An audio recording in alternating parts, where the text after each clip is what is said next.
Good evening, শুভ সন্ধ্যা। নমস্কার প্রিয় বন্ধুরা, স্টাডি বং ইউটিউব চ্যানেলে তোমাদের সকলকে স্বাগত জানাই। তোমাদের উচ্চ মাধ্যমিক পরীক্ষার জন্য আমরা পরীক্ষার আগে এই কয়েকদিন তোমাদের পরীক্ষায় আসার মতো খুবই গুরুত্বপূর্ণ চ্যাপ্টারগুলি থেকে বেছে বেছে কিছু প্রশ্ন উত্তর আলোচনা করব। তাহলে দেখতে থাকো আজকের ক্লাস। আর তাহলে পরবর্তী প্রশ্ন কি রয়েছে, পরাধীন ব্যাকরণসম্মত রুলমূল কয় প্রকার? তো এটা কয় প্রকার? এটা দুই প্রকার। স্বাধীন রূপমূলের উদাহরণ হলো কোনটা? ছাত্রদের, তো কোনটা হবে? ছাত্রটা স্বাধীন রূপমূল। ভাষার সবচেয়ে ছোট অর্থপূর্ণ একক কি? ভাষার সবচেয়ে ছোট অর্থপূর্ণ একক কি? শব্দার্থ তত্ত্ব, রূপতত্ত্ব, ধ্বনিতত্ত্ব, বাক্যতত্ত্ব। কোনটা হবে? রূপতত্ত্ব। পদ গঠনে চরিত্র অনুযায়ী সমাস কয় প্রকার? দুই প্রকার, চার প্রকার, পাঁচ প্রকার। তো কয় প্রকার? তিন প্রকার। শব্দকে আমরা এক রূপে পাই একমাত্র বিশেষ্য পদে, বিশেষণ পদে, সর্বনাম পদে, অভিধানে। তো কোথায় পাই? আমরা অভিধানে পাই। তো সহরূপ কি? রূপের অর্থ না বদলে যখন রূপের বৈচিত্র্য দেখা যায় তখন সেই বৈচিত্র্যকে সহরূপ বলে। তো রূপের অর্থ না বদলে কি হয়? যখন রূপের বৈচিত্র্য দেখা যায় তখন সেই বৈচিত্র্যকে সহরূপ বলে।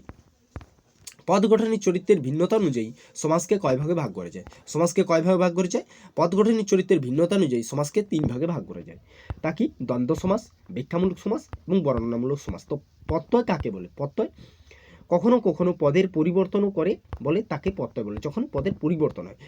উপসর্গ কাকে বলে? উপসর্গ এক ধরনের অব্যয় যা শব্দের আগে বসে এবং তার অর্থ পরিবর্তন করে। উপসর্গকে অনেক সময় পদের আদিতে বসা তদ্ধিত প্রত্যয় বলা হয়। তো প্রত্যয়ের ভাগ: কৃত প্রত্যয়, তদ্ধিত প্রত্যয়। জোড় কলম শব্দ কাকে বলে? কখনো একই ভাষার বা ভিন্ন ভিন্ন ভাষার দুটি পৃথক কাটা শব্দ জোড়া করে যে শব্দ তৈরি করা, অর্থাৎ দুটি শব্দ যখন যুক্ত করা হয় তখন তাকে জোড় কলম শব্দ বলে। যেমন ধোঁয়া যুক্ত কুয়াশা সমান কি হবে? ধোঁয়াশা।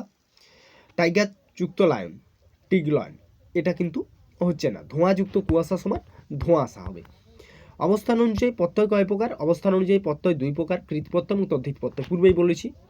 দুটি পরাধীন রূপমূলের উদাহরণ দাও। পরাধীন রূপমূল স্বাধীন রূপমূলের সঙ্গে যুক্ত থাকে, এর একক ব্যবহার নেই।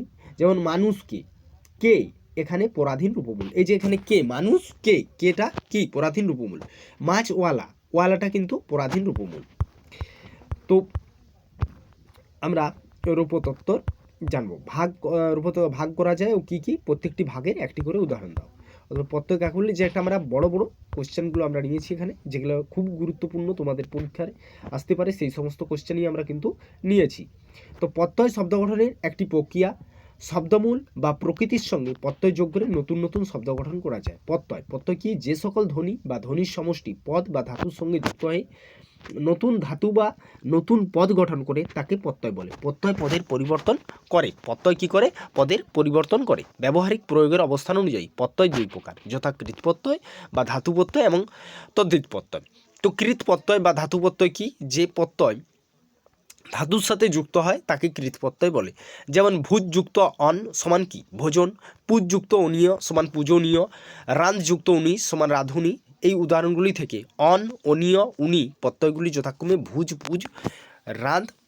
এখানে কি? এই যে উদাহরণ অন, অনীয়, উনি প্রত্যয়গুলি যথাক্রমে ভুজ, পুজ, অন। রান ধাতুর সাথে যুক্ত হয়ে স্বাধীন কি করে? স্বাধীন পদ গঠন করে। তো পরবর্তী কি রয়েছে? তদ্ধিত বা শব্দ প্রত্যয়। তদ্ধিত বা শব্দ প্রত্যয় কি না? এই জাতীয় প্রত্যয় শব্দের সঙ্গে যুক্ত হয় এবং তদ্ধিত প্রত্যয় শব্দের পর পদের পরিবর্তন ঘটায়। যেমন চাকর যুক্ত ই, চালাক যুক্ত ই সমান চালাকি, চাকর যুক্ত ইনি সমান চাকরানি। এছাড়াও মামলা যুক্ত বাজ সমান মামলাবাজ, বাঁশি যুক্ত ওয়ালা সমান বাঁশিওয়ালা।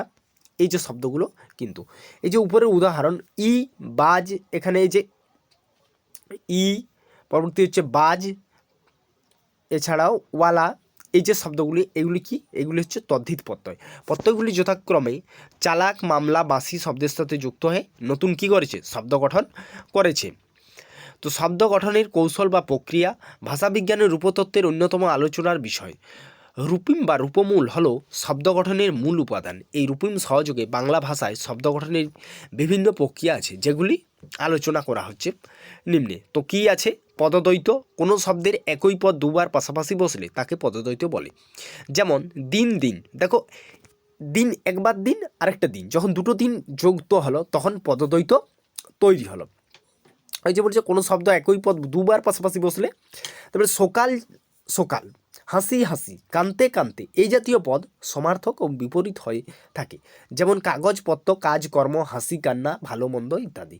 তো জোড় কলম রূপ একটি বিশেষ জাতীয় শব্দ বা শব্দাংশের সঙ্গে আরেকটি পৃথক জাতীয় শব্দ বা শব্দাংশের সংমিশ্রণকে কি বলে? জোড় কলম শব্দ বলে। আমরা পূর্বেই তা কিন্তু আলোচনা করেছি যে মিলে নতুন শব্দ ধোঁয়াশা তো হচ্ছে। সমাস বা যোগ করা, সমাস কি? সমাসের অর্থ হলো সংক্ষেপ করা। এই প্রক্রিয়ায় একাধিক পদকে সংক্ষিপ্ত করা হয়, এর ফলে নতুন নতুন শব্দ গঠন হয়। যেমন বিনা পানি, বিনা পানো জৈসাসা, বিনা পানি, রাজর্ষি। তো এইসব অনুকার পদ গঠন শব্দের সাদৃশ্য বজায় রাখার জন্য অর্থহীন শব্দযুগে এই জাতীয় পদ গঠন হয়। যেমন ভাত টাত, ভাত টাত, চুপচাপ, জল টল। তো এই ছিল আজকের ক্লাস। আজকের ক্লাস কেমন লাগলো? যদি ভালো লাগে অবশ্যই লাইক, কমেন্ট, শেয়ার এবং সাবস্ক্রাইব করতে ভুলবে না। আর এই রকম ক্লাস দেখতে হলে অবশ্যই সাবস্ক্রাইব তো করবেই। আর আমাদের প্রতিটি ক্লাসের কিন্তু পিডিএফ নিচে ডেসক্রিপশন বক্সে দেওয়া হয়, ওখানে টেলিগ্রাম লিঙ্ক রয়েছে এবং সেখান থেকে তোমরা কিন্তু ফ্রি পিডিএফ পেয়ে যাবে। তো আর দেরি না করে তোমরা কিন্তু আমাদের টেলিগ্রাম জয়েন হয়ে যাও, টেলিগ্রামে যা ডেসক্রিপশানে রয়েছে। তো আজ এই পর্যন্তই, পরবর্তী ক্লাসে আবার দেখা হবে। তোমরা ভালো থাকো, সুস্থ থাকো।